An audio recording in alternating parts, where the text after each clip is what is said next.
The Miller family farm lay far from any town, hidden among rolling hills and surrounded by a dense forest. The dirt road that led there ended practically at the front gate. It was a life of isolation, of hard work, but also of a peace that most city people would never know. Robert and Helen had chosen that life. Or at least, that's what Helen believed. Robert Miller, a man in his early 40s, was a sturdy farmer, his hands calloused, his gaze always wary. He worked from dawn to dusk, tending the land, the animals, and everything that kept the household standing. Helen, 37, divided her days between the vegetable garden, housework, and caring for their 2 children, Claire, 14, and Matthew, 10. Claire was a bright girl who dreamed of studying in the city and one day leaving the farm behind. Matthew was curious, but he clung to his father, fascinated by the stories Robert told at night by the wood stove. Life seemed calm, but Helen noticed something strange on nights of the full moon. Whenever the moon rose round and bright, her husband grew restless. He ate dinner in silence, eyes fixed on the kitchen's wall clock. When the hands pointed to 15 minutes before midnight, he would suddenly rise, throw on a worn jacket, and always say the same words. "Helen, lock the door. Don't leave the house. I'll take a walk through the woods, and I'll be back by morning." And then he left, disappearing down the dirt road into the forest. Helen never understood these outings. She asked, but Robert always brushed it off. It's a man's business. What Helen didn't know was the curse her husband had carried since his youth. Robert had grown up in a distant village, the son of a woodcutter and a baker.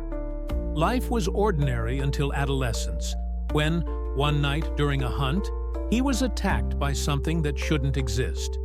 He and 2 friends had followed a trail of blood in the woods. They found a deer torn apart. Before they had time to react, a massive wolf, standing upright on its hind legs, lunged at them. The beast killed his friends in seconds.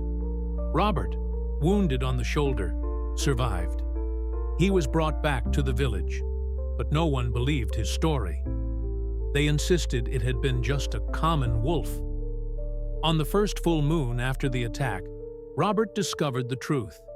He felt his skin tear, his bones breaking and rearranging with indescribable pain. When he awoke, he was naked, drenched in blood, surrounded by the carcasses of animals from the village. He fled. He abandoned his village, his family, and any hope of a normal life. He wandered for years, carrying guilt and the terrible secret, until he met Helen, who brought him a glimpse of humanity. He married her, had children, but knew the curse would never leave him in peace. That's why he had chosen to live isolated, far from neighbors. That's why he disappeared every full moon. Helen didn't know, and Robert would do anything to keep her from the truth. In recent months, something had changed. Robert's outings had grown more tense. He seemed anxious, aggressive, as if he had less and less control over the curse. One night, Helen awoke to noises outside. She rushed to the bedroom window and froze. Deep claw marks scored the front door, as if enormous talons had tried to force their way in. "Must have been an animal?" she whispered to herself. But the scratches were far too high to belong to a dog or a normal wolf. The following night, heavy thuds struck the kitchen wall, as if something massive slammed against the house. Matthew woke up crying, and Claire, trembling, asked, "Mom, is someone out there?" Helen hugged the children, saying it was only the wind, but she knew it wasn't. Marks around the house began to multiply. Huge footprints, not quite human, appeared in the damp soil after rain. Coarse, dark hairs were found caught in the window frames.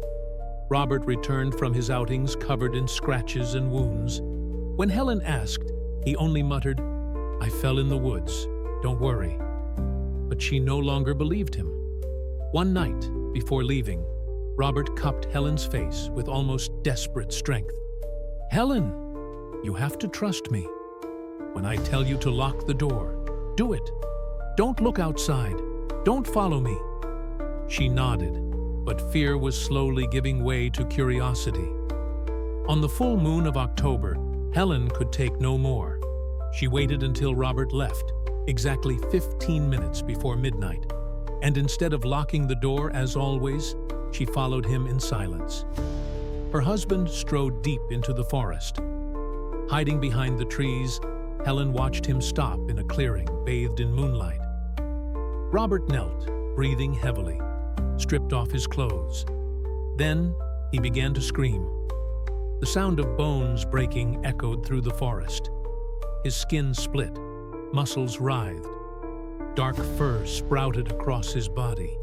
His face stretched into a snout. His eyes gleamed a hellish yellow. Helen covered her mouth to keep from crying out. The man she loved was gone. Before her, a massive black werewolf rose.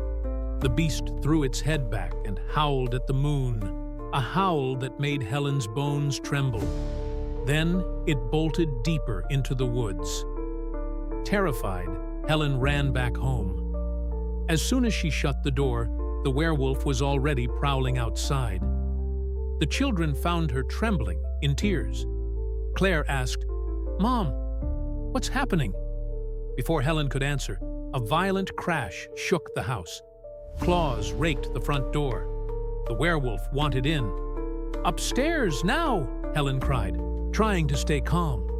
They locked themselves in, but the beast circled, slamming into walls, breaking windows, howling with rage. Matthew sobbed. Claire prayed softly. Helen tried to keep them quiet as the monster battered the door, each blow rattling the frame. At one point, the creature shoved its claws through the window frame. Helen reacted instantly. She grabbed a kitchen knife and slashed at the hairy hand, forcing it back with a deafening howl. But then, Helen noticed. This werewolf's fur was brown, not black like Robert's. "This creature isn't Robert," she thought. Wounded, the beast grew even more furious. It circled the house, attacking in bursts, like a predator toying with its prey. Helen remembered Robert's words, "Lock the door. Never go outside." Now she understood, but it was too late. Around 3 in the morning, the werewolf smashed part of the front door. Helen shoved the children into the cellar, screaming for them to run. The monster entered, destroying furniture, ripping everything apart. The stench of blood and sweat filled the air. Helen managed to lock the cellar door, but claws hammered at the wood, splintering it inch by inch. Claire cried, "Mom, he's going to get in!" Knife in hand, Helen answered firmly, "He won't touch you." At the last moment, just as the cellar door was about to give way, a distant howl echoed from the forest. The werewolf froze. It howled back, and as if summoned, it retreated, vanishing into the night. When dawn finally came, the house lay in ruins. With trembling hands, Helen opened the cellar door.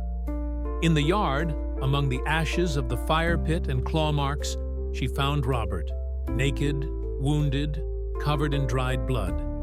He trembled as if he had been through hell.